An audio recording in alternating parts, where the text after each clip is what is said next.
Welcome back to Success with Steven. My name is Steven Smith. On this channel, we discuss all things financial literacy. There comes a point in almost everyone's financial life when the pressure becomes too heavy to ignore and the credit card balances keep rising, the minimum payments feel like quicksand, and even though you're working, the numbers never seem to move. I know that feeling painfully well because years ago, before I ever created financial content, before I built my business, and before any of the financial knowledge that I have now today was at my disposal, I was caught in the same exact cycle. I remember staring at my statements late at night, telling myself, this cannot be my life forever. This is the place where many people discover velocity banking.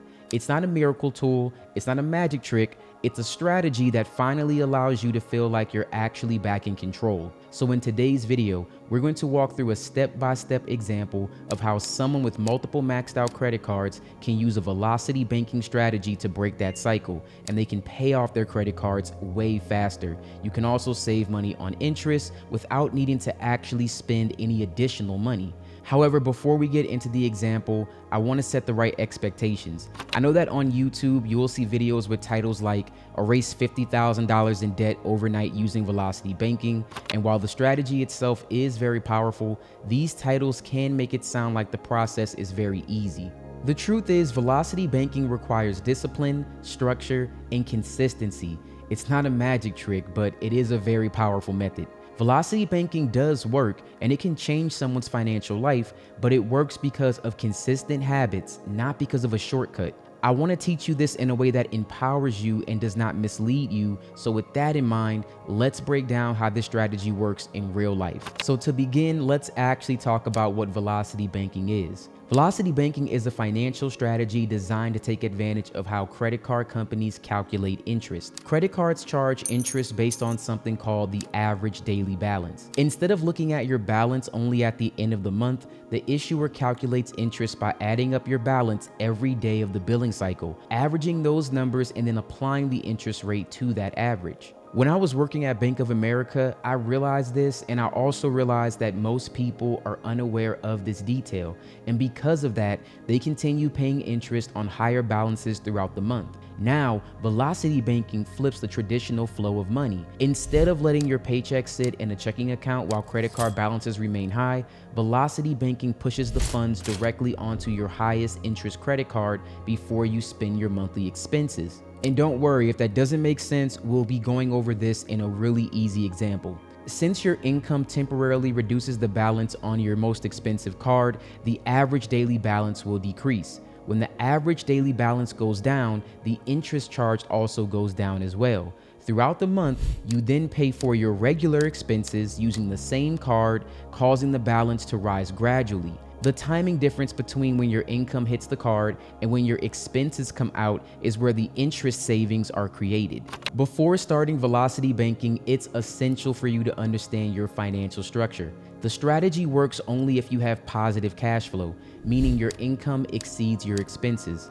This doesn't have to be by a large amount. Even having $100 extra cash flow per month is enough to begin the process. The key is identifying exactly how much money comes in each month, how much goes out, and what portion of your expenses can be charged to a credit card. Many monthly bills qualify as credit card friendly. These often include groceries, gas, utilities, transportation, interest services, cell phone bills, household items, childcare expenses, insurance premiums, and subscription services. Even some rent payments can also be made through credit card processing apps, although fees may apply. The more expenses you can push through your credit card, the stronger the velocity banking effect becomes. And once you know your cash flow and which expenses are credit card eligible, then you're ready to begin this strategy. The goal is for you to position as much of your consistent monthly income as possible onto the credit card that you want to pay down first. This maximizes the benefit of lowering the average daily balance. To clearly demonstrate how velocity banking works with multiple maxed out credit cards,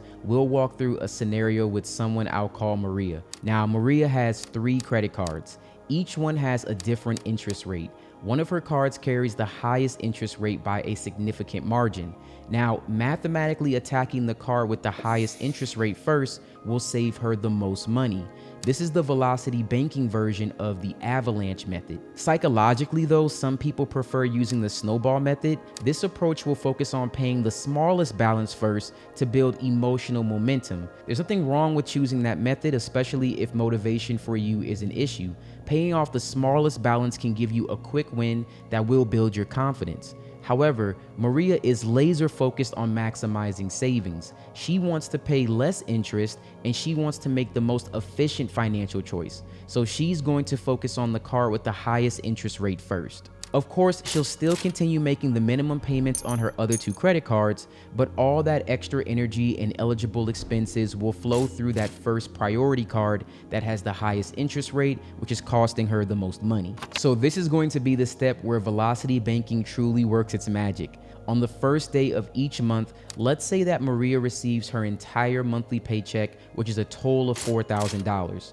Normally, this money goes into her checking account. It sits there while her credit card keeps accruing interest. However, with velocity banking, she instead will transfer $3,200. That amount represents her monthly expenses, and it's going to go straight to the card that has the highest interest rate. And that's going to be the $4,000 credit card balance that we see here. She's going to also add a $300 positive cash flow payment to this credit card. And that's going to give her a total push of $3,500 applied directly to this targeted card. Now, even though Maria still needs to spend that same $3,200 throughout the month on her regular expenses, the key is timing. The card balance drops sharply at the beginning of the month, which dramatically lowers the average daily balance that's being accrued.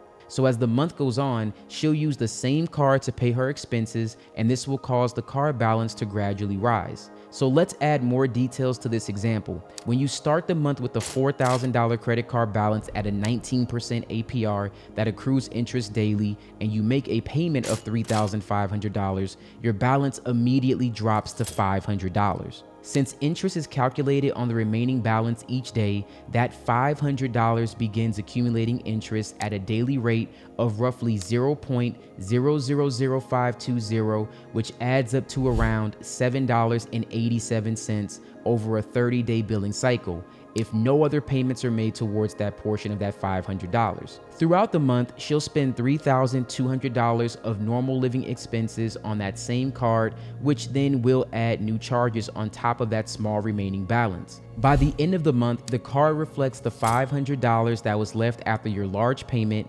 plus $7.87 in interest that accumulated on that amount.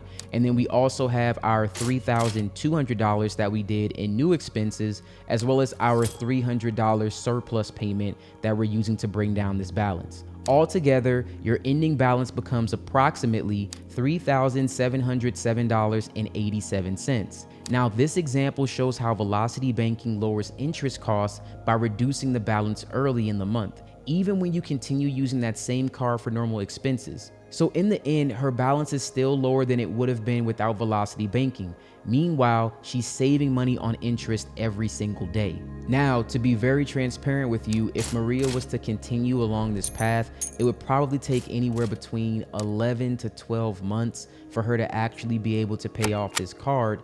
However, once she was able to do that, she can then take those payments and she can put them onto her second card, which will then knock out that one much faster. And then of course, that last card, it'll be even faster than that. So this does build momentum where, let's say in roughly a 2-year time frame, Maria would be completely out of credit card debt. Now, I want to also discuss the other advantage of using a credit card for expenses that many people overlook, and that's cards that offer cash back. Even if your cash back is only 1% or 1.5%, that money adds up quickly when you're running thousands of dollars of expenses through one card every single month. Now, in Maria's case, let's say she earns 1.5% cash back on all her purchases. Since she spends around $3,200 on average, she'll earn about $48 back monthly. That is more than $570 over the course of a year. That money can either go towards her debt, or she can use it as a buffer to cover unplanned expenses without disrupting her velocity banking structure. Velocity banking is a system. The magic is not done in doing it one time, the magic is in repeating it every single month. The more consistent Maria is, the faster she'll see results. With every cycle, she makes a bigger dent in her principal, and with every cycle, she builds momentum. Over time, she frees up more cash flow, and once again, when the highest interest card is paid off, she'll then move on to the next card using the exact same system. And the process will speed up because now she has one less minimum payment draining her cash flow. Eventually, she'll reach a point where the debt is nearly gone and her financial habits have completely transformed.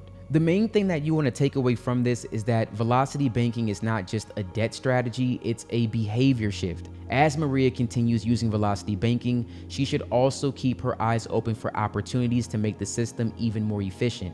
One way is through a 0% APR balance transfer card. If she can qualify for one of those, then she can move a portion of her highest interest balance to a card that does not charge interest for 12 months or even 18 months. Another way is through a personal line of credit if she becomes eligible in the future. Remember, as she pays down her credit cards, utilization will also drop, and that gives her a higher credit boost. A line of credit often has lower interest rates than the credit card, which does make for a powerful tool. These enhancements are not required, but they can speed up the process dramatically if she becomes eligible later on. The key is that velocity banking works even if you don't have those tools. I want to thank you guys so much for watching this video. Velocity banking is not hype, it's not a trick, it's not an overnight miracle. It is a disciplined, structured system that changes the way that your money flows. It lowers your average daily balance and accelerates your path to debt freedom. Maria's story is one that many people can relate to, who have multiple credit cards with high balances but tight incomes. But with consistency, you can transform your financial situation 1 month at a time. Now, if you found value in this breakdown, make sure that you subscribe to the channel. I create videos every week to help you understand credit, debt payoff, and the financial strategies that everyday people can use to regain control of their money. Once again, I truly appreciate you guys for watching this video, and I'll see you in the next one.